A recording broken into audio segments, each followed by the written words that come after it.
Membeli tape rasanya asam, tape dibeli di depan rumah Pak Camat. Izinkanlah saya untuk mengucapkan salam agar kita semua mendapatkan rahmat. Assalamualaikum warahmatullahi wabarakatuh. Salam kebajikan, namo buddhaya, salam om swastiastu.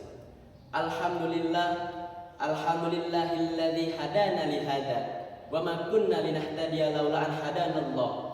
Asyhadu an la ilaha illallah wahdahu la syarikalah wa asyhadu anna sayyidana wa nabiyyana Muhammadan abduhu wa rasuluh la nabiyya wa la rasula ba'da. Allahumma salli wa sallim ala sayyidina Muhammad al-fatih lima ughliqa wal khatim lima sabaqa nasiril haqqi bil haqqi wal hadi ila siratikal mustaqim wa ala alihi haqqa qadrihi wa miqdarihi al-azim. Qala rabbi israh li sadri wa yassir li amri wahlul 'uqdatam min lisani yafqahu qawli. Amma ba'du.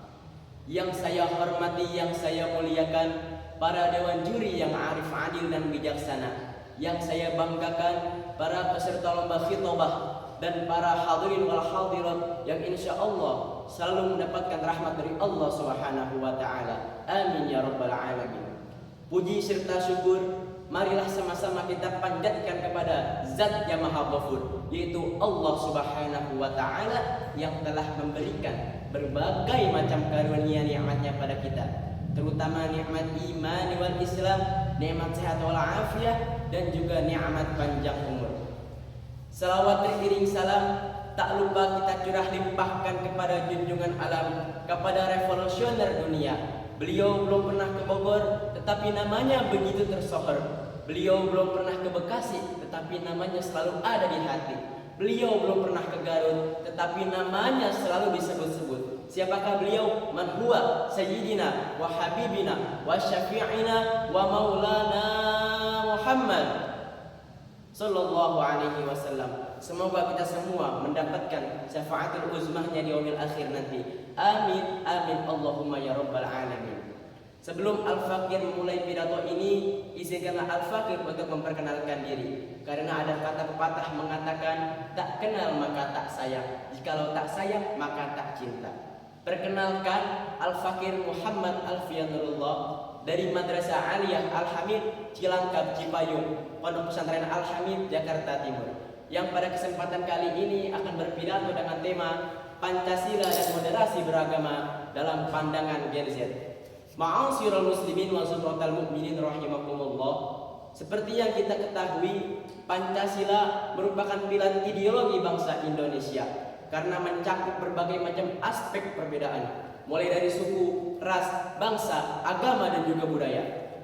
Pancasila dicetuskan oleh Bapak Proklamator Republik Indonesia, yaitu Insinyur Soekarno, sekaligus menjadi Presiden pertama Republik Indonesia.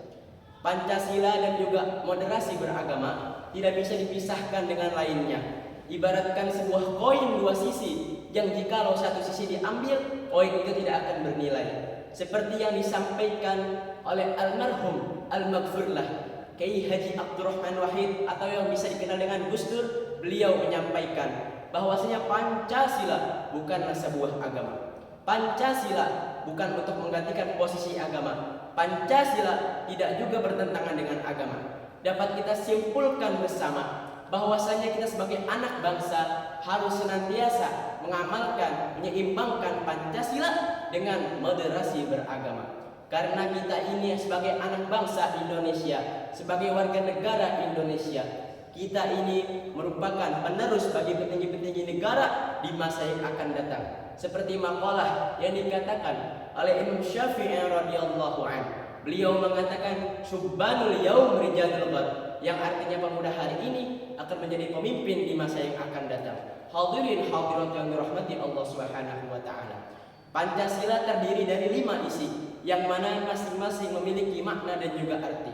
Sila pertama berbunyi ketuhanan yang Maha Esa, yang mana wujud implementasi dari pengesaan Allah Subhanahu wa taala, seperti yang tertulis dalam kalimat tauhid la ilaha illallah, tiada Tuhan selain Allah. Hal ini tidak bertentangan dengan syariat agama, justru sangat mendukung dalam syariat Islam. Dilanjutkan dengan sila yang kedua, yaitu kemanusiaan yang adil dan beradab. Hal ini menunjukkan adanya rasa saling peduli, rasa saling adil, rasa memiliki sopan santun antar sesama manusia, yang mana dalam agama Islam ini disebut dengan hablum minan nas. Hal ini sejalan dan juga sejalur dan juga senada dengan ajaran agama Islam. Dilanjutkan dengan sila yang ketiga, yaitu persatuan Indonesia. Ini mencerminkan suatu ukhuwah antar sesama umat Islam atau antar warga negara. Karena Rasulullah Shallallahu Alaihi Wasallam bersabda, al-jama'atul rahmah wal furqatul azab, yang artinya jikalau bersatu itu adalah rahmat, sedangkan terpecah belah itu adalah datangnya azab. Ma'asyiral muslimin wa zuhratal mu'minin rahimakumullah. Oleh karena itu, kita sebagai warga negara Indonesia harus bersatu padu. Kita harus bisa menjadi sapu lidi, yang mana jikalau satu akan mudah dipatah, tapi jikalau bersatu tidak akan mudah digoyah. Dilanjutkan dengan sila yang keempat, yaitu kerakyatan yang dipimpin oleh hikmat kebijaksanaan dalam permusyawaratan perwakilan. Ini merupakan fondasi bagi negara Indonesia. Mengapa demikian? Karena negara Indonesia merupakan salah satu negara yang memiliki kemajemukan yang sangat tinggi dan juga sangat luas serta sangat banyak.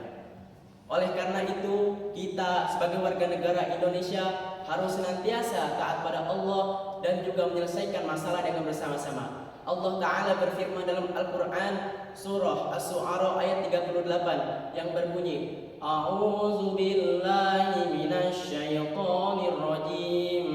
Bismillahirrahmanirrahim. Wallazina istajabu li rabbihim wa aqamus shalah wa amrukum shura bainahum wa mimma la yumlikun. Shadaqallahul azim. Ma'asyiral muslimin wa zuhratal mu'minin rahimakumullah. Dalam ayat tersebut jelas sekali bahwasanya Allah Subhanahu wa taala menyuruh kita untuk menyelesaikan problem ataupun masalah senantiasa dengan cara bermusyawarah, karena disunahkan oleh Rasulullah Shallallahu Alaihi Wasallam. Dilanjutkan dengan sila yang kelima, yaitu keadilan sosial bagi seluruh rakyat Indonesia. Hal ini mencakup seluruh aspek, mencakup seluruh hak manusia untuk senantiasa adil dan juga tidak berbuat curang, seperti yang difirmankan oleh Allah Subhanahu wa taala dalam Al-Qur'an surah Al-Hujurat ayat 9 yang berbunyi, A'udzu billahi minasyaitonir rajim. Bismillahirrahmanirrahim. Wa aqsitu innallaha yuhibbul muqsitin, yang artinya dan berbuat adillah, sesungguhnya Allah mencintai orang-orang yang berbuat adil. Ma'asyiral muslimin wa zumratal mu'minin rahimakumullah. Dapat kita simpulkan bahwasanya Pancasila dan juga moderasi beragama itu tidak bertentangan dengan syariat agama Islam. Mengapa demikian? Karena Pancasila merupakan bagian dari syariat agama Islam. Oleh karena itu, kita harus senantiasa mengedepankan Indonesia agar bisa menjadi negara yang maju, menjadi negara yang makmur, dan terwujudnya menjadi negara yang baldatun thayyibatun wa rabbun ghafur. Karena hakikatnya seorang pemuda adalah bukan yang berkata inilah moyangku, inilah nenekku, inilah ayahku, tetapi hakikat seorang pemuda adalah yang mengatakan inilah aku. Cukup sekian yang dapat saya sampaikan, kurang lebihnya mohon dimaafkan karena manusia tidak luput dari salah dan juga dosa. Kesepian tanpa kekasih. Cukup sekian dan terima kasih. Ihdinas siratal mustaqim, wallahul muwaffiq ila aqwamit thoriq. Wassalamu alaikum warahmatullahi taala wabarakatuh.